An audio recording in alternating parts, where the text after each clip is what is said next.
क्या कर्म तंत्र में कोई ऐसा भी तत्व है जो बिना दिखाई दिए ही बाकी सभी कर्मों की दिशा तय करता है? हम्म।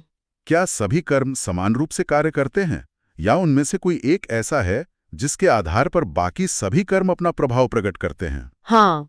जब हम कर्म को समझने का प्रयास करते हैं, तो ये प्रश्न भी उठता है कि क्या कर्म केवल अपने अपने प्रभाव तक सीमित हैं, या उनके पीछे कोई ऐसा कारण भी है जो पूरे कर्म तंत्र को संचालित करता है? आइए अब इस विषय को थोड़ा और गहराई से समझने का प्रयास करते हैं। जी। जय जिनेंद्र। जय जिनेंद्र। हमारी इस गहन चर्चा में सभी सुनने वालों का हार्दिक स्वागत है। हमारी इस विशेष श्रृंखला का नाम है जैन दर्शन, कर्म और हमारी समझ। यदि इस श्रृंखला के पिछले भाग अभी तक नहीं सुने गए हैं, तो एक विनम्र निवेदन है कि उन्हें क्रम से ही सुने। ऐसा इसलिए क्योंकि दर्शन की यह समझ पिछले भागों से ही धीरे धीरे जुड़कर स्पष्ट होती है। बिल्कुल ठीक वैसे ही जैसे किसी इमारत की दूसरी मंजिल पहली मंजिल पर ही टिकी होती है। एकदम सही कहा आपने। पिछले भाग में हमने कर्मबंध के 4 आयामों को बहुत गहराई से समझने का प्रयास किया था, मतलब प्रकृति, काल, अनुभाग और प्रदेश। वहां ये बात बिल्कुल स्पष्ट होकर सामने आई थी कि कर्म का प्रभाव केवल उसके प्रकार से नहीं, बल्कि उसकी पूरी संरचना से निर्धारित होता है। हाँ, वो संरचना समझना बहुत जरूरी था। जी। अब उसी समझ को एक कदम और आगे ले जाने का समय आ गया है। इस 13वें भाग में हम मिलकर ये समझने का प्रयास करेंगे मोहनीय कर्म की केंद्रीय भूमिका। यहाँ ये स्पष्ट कर लेना भी बहुत आवश्यक है कि इस भाग में हम मोहनीय कर्म को बिल्कुल शुरुआत से, यानी उसकी बुनियादी परिभाषा से समझने का प्रयास नहीं करेंगे। सही बात है, क्योंकि कर्म बंध की प्रक्रिया और दूसरी अवधारणाओं को हम पहले के भागों में देख चुके हैं। जी हाँ। इसलिए यहाँ हमारा मुख्य ध्यान इस बात पर होगा कि ये कर्म पूरे तंत्र में एक केंद्रीय भूमिका क्यों निभाता है। मतलब ये बाकी सभी कर्मों के प्रभाव को कैसे और क्यों अपने अधीन कर लेता है। इस पूरी चर्चा का आधार जैन शास्त्र ही रहेंगे। इसमें मुख्य रूप से श्री तत्वार्थ सूत्र, जो आचार्य उमा स्वामी जी द्वारा रचित हैं, और श्री समयसार तथा श्री नियमसार, जो आचार्य कुंदकुंद जी द्वारा रचित हैं, इन्हीं ग्रंथों का प्रामाणिक संदर्भ लिया गया है। बहुत ही प्रामाणिक स्रोत हैं ये। बिल्कुल। तो अब चर्चा को आगे बढ़ाते हुए इसे एक दृश्य से समझने का प्रयास करते हैं। मतलब कल्पना कीजिए कि एक बहुत ही आधुनिक और शक्तिशाली गाड़ी है। उसका इंजन पूरी क्षमता से काम कर रहा है, पहिए एकदम नए हैं और सड़क बिल्कुल साफ है। लेकिन उस गाड़ी का स्टीयरिंग व्हील किसी अनजान शक्ति के नियंत्रण में है। अच्छा। तो ऐसे में इंजन की ताकत का कोई मतलब नहीं रह जाता, क्योंकि दिशा तो वहीं तय हो रही है जहां से स्टीयरिंग घूम रहा है। पिछले भाग में जब हमने कर्मबंध के 4 आयामों को जाना, तो हमने गाड़ी के पुर्जों, यानी कर्म की बाहरी संरचना को समझा। लेकिन मैं सोच रहा था कि इन आयामों को तय कौन करता है। मतलब वो कौन सी शक्ति है जो इस पूरी व्यवस्था का स्टीयरिंग घुमाती है। देखिए, ये एक बहुत ही विचारणीय और गहरा बिंदु है, क्योंकि जब हम उन 4 आयामों यानी प्रकृति, काल, अनुभाग और प्रदेश की बात करते हैं, तो वे सिर्फ यही बताते हैं कि कर्म किस रूप में बंधा है। वो एक ढांचा मात्र है। वे आयाम अपने आप हवा में निर्धारित नहीं हो जाते। मतलब वो सिर्फ एक परिणाम है, उनके पीछे कोई और है जो ये पूरा डिजाइन तैयार कर रहा है। बिल्कुल, वे केवल कर्मबंध की संरचना को दर्शाते हैं। उनके पीछे एक ऐसा अदृश्य तत्व निरंतर कार्य कर रहा होता है जो ये तय करता है कि ये संरचना आखिर किस दिशा में बनेगी। अच्छा। यह एक बहुत ही स्वाभाविक विचार है कि बिना किसी आधार के ये सब कैसे हो सकता है। इसे स्पष्ट करते हुए श्री तत्वार्थ सूत्र में आचार्य उमा स्वामी जी बताते हैं कि कर्म का बंध आत्मा के भावों के अनुसार होता है। भावों के अनुसार, यानी जो हमारे आंतरिक स्थिति है, जो हमारे भीतर चल रहा है, वही बाहर कर्म की संरचना गढ़ रहा है। सही कहा आपने। इससे यह स्पष्ट होता है कि कर्म का स्वरूप केवल बाहरी या यांत्रिक प्रक्रिया नहीं है, वह सीधे तौर पर आत्मा की आंतरिक स्थिति से जुड़ा हुआ है। बाहरी ढांचा तो बस एक प्रतिछाया है उस चीज की जो भीतर घटित हो रही है। लेकिन फिर एक और उलझन पैदा होती है मुझे। अगर सब कुछ भावों पर निर्भर है, तो ये भाव खुद ब खुद कैसे बन जाते हैं? क्या आत्मा स्वयं ही इन भावों को चुनती है? यहीं पर दर्शन की असली गहराई शुरू होती है। ये भाव शून्य से पैदा नहीं होते। श्री समयसार में आचार्य कुंदकुंद जी बताते हैं कि आत्मा के ये भाव मोह के प्रभाव में बनते हैं, और जब आत्मा मोह के अधीन होती है, तब उसके निर्णय और चुनाव प्रभावित होते हैं। अच्छा, तो मोह वो लेंस है जिससे छनकर भाव बनते हैं। ठीक ऐसा ही समझें। और यही निर्णय और झुकाव ये तय करते हैं कि आत्मा किस दिशा में प्रवृत्त होगी। उसी दिशा के अनुसार ही ये तय होता है कि कर्म का बंध किस प्रकार होगा। यहाँ एक बहुत ही सूक्ष्म अंतर को पकड़ना आवश्यक है। बाकी जितने भी कर्म हैं वे केवल अपना अपना प्रभाव प्रकट करते हैं। जैसे कोई ज्ञान को रोकता है तो कोई शरीर की स्थिति बनाता है, लेकिन वे आत्मा की दिशा को निर्धारित नहीं कर सकते। यानी वो गाड़ी के अलग अलग पुर्जे तो बन सकते हैं पर स्टीयरिंग नहीं बन सकते। एकदम सटीक उदाहरण है। आत्मा किस ओर झुकेगी और उसका निर्णय किस प्रकार बनेगा, ये भूमिका पूरी तरह से मोहनीय कर्म निभाता है। वो ड्राइविंग सीट पर बैठा है। जी। इसी आधार पर यह स्पष्ट होता है कि कर्म बंध के 4 आयाम अपने आप तय नहीं होते, बल्कि आत्मा के भीतर कार्य करने वाला मोहनीय भाव ही उनकी दिशा को निर्धारित करता है। यही कारण है कि मोहनीय कर्म पूरे कर्म तंत्र में एक केंद्रीय और अचूक निर्णायक भूमिका निभाता है। तो इसका मतलब ये हुआ कि मोहनीय कर्म सचमुच एक प्रकार का ड्राइविंग फोर्स है। जो संरचना बन रही है, जो 4 आयाम हम देख रहे हैं, वो तो एक परिणाम मात्र है। दिशा देने वाला असली मास्टरमाइंड मोहनीय कर्म ही है। अब ये बात पहले से कई अधिक स्पष्ट हो रही है। हाँ। लेकिन जब हम पूरे कर्मतंत्र की बात करते हैं तो हम जानते हैं कि एक ही समय में कई अलग अलग प्रकार के कर्म आत्मा से बनते हैं। ऐसे में यह विचार भी आता है कि क्या ये तय करने में सभी कर्म बराबर भूमिका निभाते हैं या कोई एक प्रमुख होता है? मतलब क्या बाकी कर्म सिर्फ मूक दर्शक बनकर मोहनीय कर्म की बात मानते हैं? ये एक बहुत ही तार्किक शंका है। अक्सर लगता है कि अगर सभी कर्म आत्मा के साथ बंध रहे हैं तो वे सभी मिलकर एक कमेटी की तरह काम करते होंगे और सबका बराबर का वोट होता होगा। लेकिन ये मान लेना कि सभी कर्म समान रूप से आत्मा की दिशा को निर्धारित करते हैं, ये पूर्णतः सही नहीं है।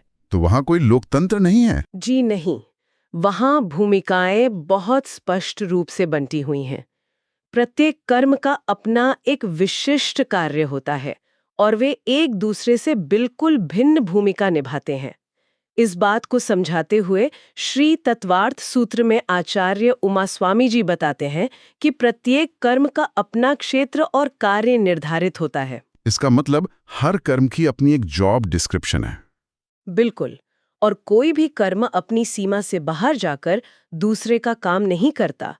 कुछ कर्मों का काम केवल ज्ञान को ढकना है, कुछ का काम दर्शन को ढकना है, कुछ कर्म केवल सुख दुख का अनुभव कराते हैं और कुछ बाहरी स्थिति को आकार देते हैं। मतलब अगर सिरदर्द हो रहा है या कोई बात याद नहीं आ रही है तो वो किसी और कर्म का काम है। हाँ, लेकिन ध्यान दें, सिरदर्द होना या याद ना आना ये केवल एक अनुभव या स्थिति है। ये आत्मा की दिशा तय नहीं करते। ये सभी कर्म केवल अपने अपने प्रभाव को प्रकट करते हैं। वे आत्मा को ये नहीं बताते कि उसे अब किस ओर जाना है। तो दिशा तय करने वाला विभाग सिर्फ एक ही है। सिर्फ एक। इसी कारण ये समझ आता है कि सभी कर्मों की भूमिका समान नहीं होती। उनमें से एक कर्म ऐसा होता है जो आत्मा की दिशा और उसके निर्णय को भीतर से प्रभावित करता है।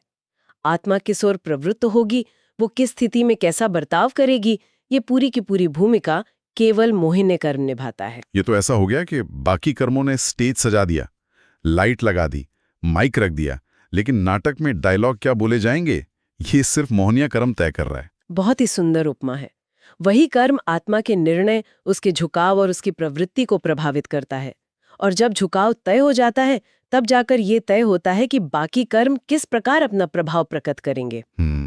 इसी आधार पर यह स्पष्ट होता है कि सभी कर्म बराबर भूमिका नहीं निभाते। कर्म तंत्र में मोहिनी कर्म एक प्रमुख और नियंत्रक भूमिका निभाता है और वही आत्मा की दिशा को निर्धारित करता है, जबकि बाकी कर्म बस उसी के अनुसार अपने अपने प्रभाव को प्रकट कर देते हैं। ये बहुत ही अद्भुत बात है।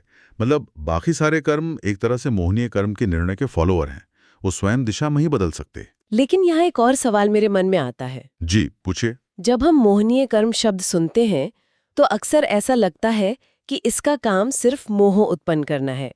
मतलब ऐसा लगता है जैसे इसने आंखों पर कोई भ्रम की पट्टी बांध दी हो, एक पर्दा डाल दिया हो जिससे सच दिखाई ना दे। तो क्या मोहनीय कर्म सिर्फ भ्रम पैदा करता है या ये हमारे निर्णय और चुनाव को भी गहराई से प्रभावित करता है? क्या ये सिर्फ ब्लाइंडफोल्ड है या कुछ और भी? सामान्यतः मोहनीय क्रम को लोग केवल भ्रम या मिथ्यात्व का कारण मान लेते हैं, जैसा कि आपने कहा आंखों पर पट्टी बांधना। लेकिन इसकी शक्ति और कार्यक्षेत्र केवल वस्तु को गलत रूप में दिखाने तक ही सीमित नहीं है।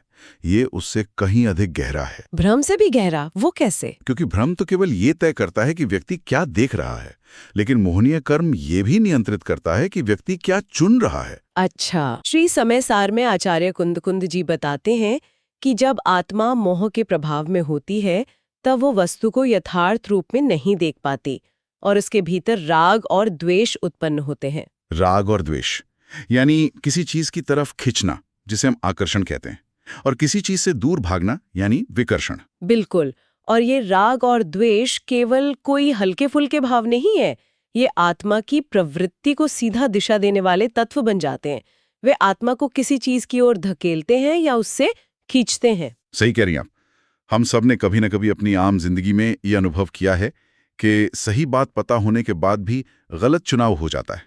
जैसे किसी व्यक्ति को पता है कि मीठा खाना उसकी सेहत के लिए हानिकारक है, उसे पूरा ज्ञान है, कोई भ्रम नहीं है। हाँ। फिर भी जब मिठाई सामने आती है तो वो खुद को रोक नहीं पाता। इसका मतलब यह है कि सिर्फ आंखों पर भ्रम की पट्टी नहीं बंधी है, बल्कि उसका पूरा का पूरा निर्णय तंत्र हैक हो चुका है। ये एकदम सही और व्यावहारिक उदाहरण है, और यही वो जगह है जहां मोहनीय कर्म अपना असली खेल खेलता है। केवल सही ज्ञान होना पर्याप्त नहीं होता। जब आत्मा मोह के अधीन होती है तब वो सही जानने के बावजूद भी गलत निर्णय ले सकती है, क्योंकि उसके भीतर राग और द्वेष का शक्तिशाली प्रभाव कार्य कर रहा होता है। यानी ज्ञान तो अपनी जगह मौजूद है, लेकिन वो उस खिंचाव मतलब राग के सामने हार मान लेता है। हाँ, इसी कारण यह स्पष्ट होता है कि हमारा कोई भी निर्णय केवल हमारे ज्ञान का परिणाम नहीं होता। उस निर्णय में हमारे झुकाव और हमारी आसक्ति का बहुत बड़ा योगदान होता है। और ये जो झुकाव है, ये जो किसी चीज से चिपक जाने की वृत्ति है, यही मोहनीय कर्म के कारण उत्पन्न होती है। तो ये सिर्फ एक पर्दा नहीं है, ये एक बहुत ही एक्टिव फोर्स है जो काम करवाती है। निश्चित रूप से इस प्रकार मोहनीय कर्म केवल भ्रम उत्पन्न नहीं करता, बल्कि वो आत्मा के निर्णय, उसके चुनाव और उसकी प्रवृत्ति को पूरी तरह से नियंत्रित करता है। इसी कारण यह कर्म अन्य सभी कर्मों से भिन्न और केंद्रीय माना जाता है। जी। जब आत्मा की दिशा एक बार मोहनीय कर्म द्वारा निर्धारित हो जाती है, तब बाकी कर्म तो बस उसी दिशा के अनुसार अपना प्रभाव प्रकट करते चले जाते हैं। ये आत्मा के निर्णय और चुनाव को नियंत्रित करने वाला एक अत्यंत निर्णायक तत्व है। ये चर्चा सच में ना हमारी धारणाओं को तोड़ रही है। हमेशा से लगता था कि ज्ञान ही सब कुछ है, कि अगर पता चल जाए कि क्या सही है तो जीवन बदल जाएगा। लेकिन यहाँ समझ आ रहा है कि ज्ञान के ऊपर एक और परत है, झुकाव की परत। जी बिल्कुल। तो ये दिशा और झुकाव इतनी गहराई में कैसे तय होता है? जब हम कहते हैं कि आत्मा किसी एक तरफ प्रवृत्त होगी, तो ये तय करने में मोहनीय कर्म की प्रक्रिया क्या होती है? आत्मा किस ओर झुकेगी, ये तय करने में मोहनीय कर्म की क्या भूमिका होती है? इसे समझने के लिए हमें उस क्षण को पकड़ना होगा जब कोई प्रवृत्ति जन्म लेती है। जैन दर्शन के अनुसार आत्मा की प्रवृत्ति किसी एक क्षण में यूं ही स्वतः निर्धारित नहीं हो जाती।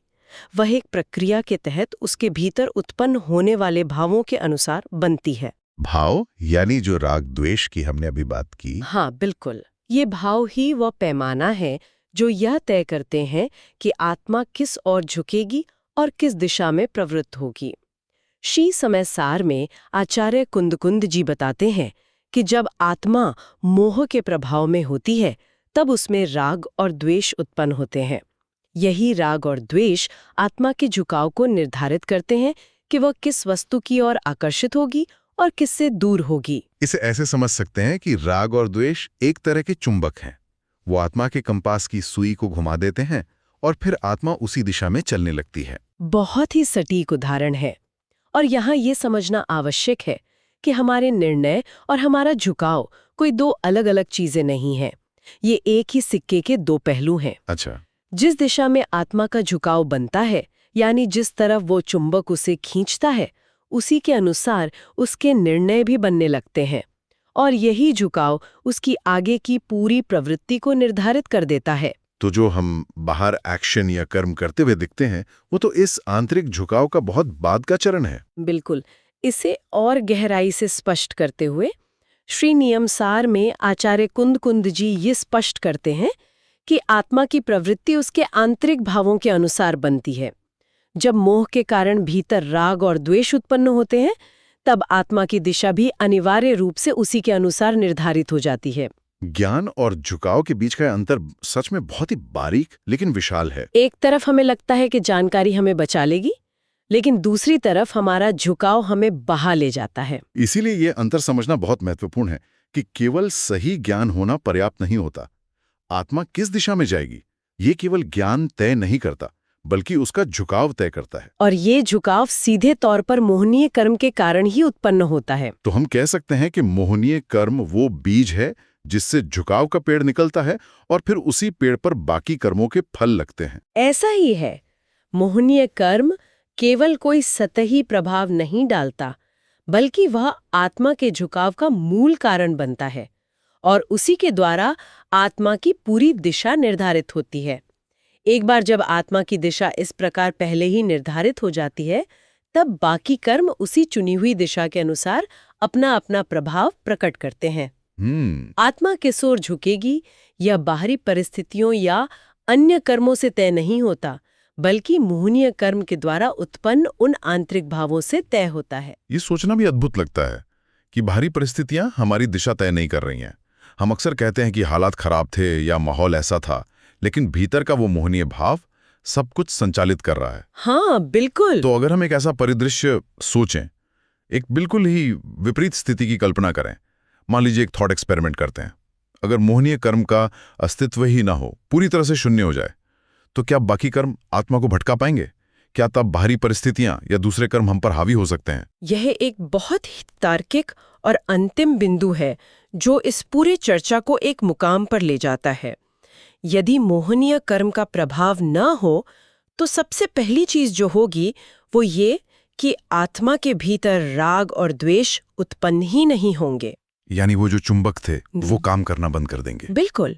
और जब वो आकर्षण और विकर्षण का खिंचाव नहीं होगा, तो ऐसे में आत्मा का झुकाव विकृत नहीं होगा। उसका झुकाव यथार्थ के अनुसार बिल्कुल स्थिर और स्पष्ट रहेगा। श्री समयसार में आचार्य कुंद जी बताते हैं कि जब आत्मा मोह के प्रभाव से मुक्त होती है, तब वह वस्तु को यथार्थ रूप में जानती और देखती है और उसके भीतर राग द्वेष का पूर्ण अभाव होता है। वस्तु को यथार्थ रूप में देखना मतलब बिना किसी रंगीन चश्मे के, जैसी वो चीज है उसे वैसे ही स्वीकार करना। हाँ, और जब ये स्पष्टता आ जाती है, तो इसी कारण उसके निर्णय और उसका झुकाव शुद्ध और सही दिशा में बने रहते हैं। हमें ये गहराई से समझना होगा कि भटकाव की शुरुआत आखिर होती कहाँ से है। भटकाव तभी उत्पन्न होता है जब आत्मा का झुकाव और उसका निर्णय किसी राग या द्वेष से विकृत हो जाए। अगर वो विकृति ही ना हो तो भटकाव का सवाल ही पैदा नहीं होता। सही कहा। जब मोहनीय कर्म का अभाव होता है, तब ये विकृति उत्पन्न ही नहीं होती। इसलिए आत्मा की दिशा हमेशा सही और स्थिर बनी रहती है। अब इस स्थिति में बाकी कर्म क्या करेंगे?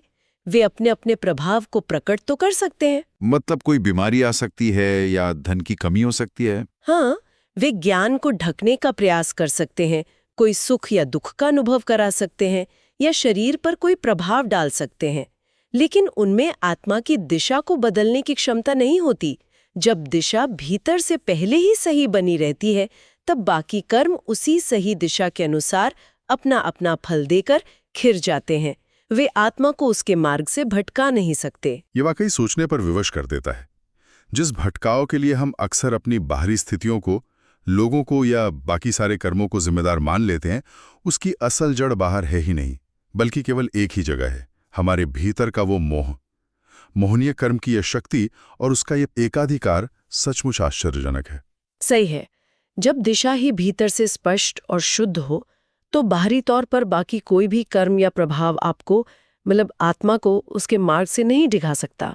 असली चुनौती बाहर नहीं, भीतर के झुकाव में ही छिपी है। अब ये स्पष्ट हो रहा है कि चूंकि कर्म बंध के 4 आयाम प्रकृति, काल, अनुभाग और प्रदेश जग जाहिर है और ये एक बहुत ही व्यवस्थित लगभग गणितीय ढांचे की तरह काम करते हैं, तो यहाँ सबसे जटिल सवाल उठता है। और वो सवाल क्या है? कि एक अदृश्य भाव इतने सटीक ढांचे को कैसे डिक्टेट कर सकता है?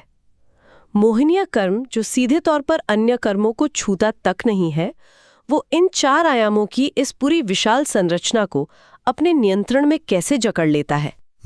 जनाब, एक भावना जैसे क्रोध या मोह किसी कर्म की अवधि या उसकी तीव्रता जैसे ठोस आयामों को कैसे नाप सकती है? यहीं पर हमें ये समझना होगा कि ये भाव कोई साधारण मानसिक तरंग नहीं है। जैन दर्शन में भावों को अत्यंत सूक्ष्म और शक्तिशाली माना गया है। अच्छा। ये समझना आवश्यक है कि यद्यपि ये चारों आयाम प्रकृति, काल, अनुभाग और प्रदेश कर्मतंत्र के बहुत ही संरचनात्मक पहलू प्रतीत होते हैं, लेकिन इनकी अपनी कोई स्वतंत्र निर्धारण क्षमता नहीं होती। मतलब वे अपने आप तय नहीं होते? बिल्कुल नहीं।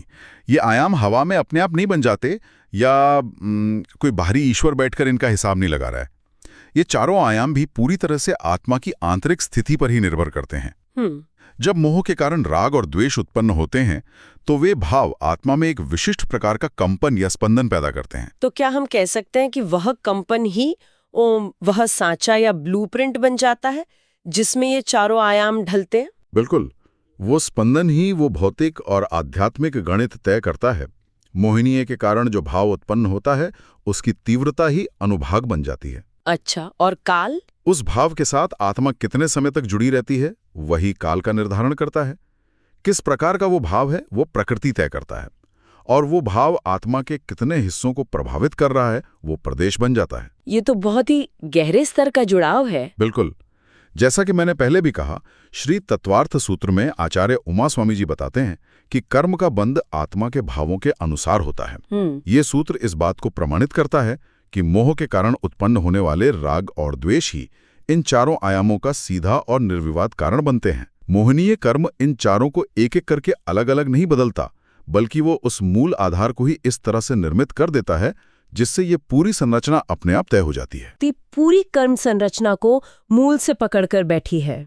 हाँ, ये गहराई में जाने पर ऐसा ही लगता है।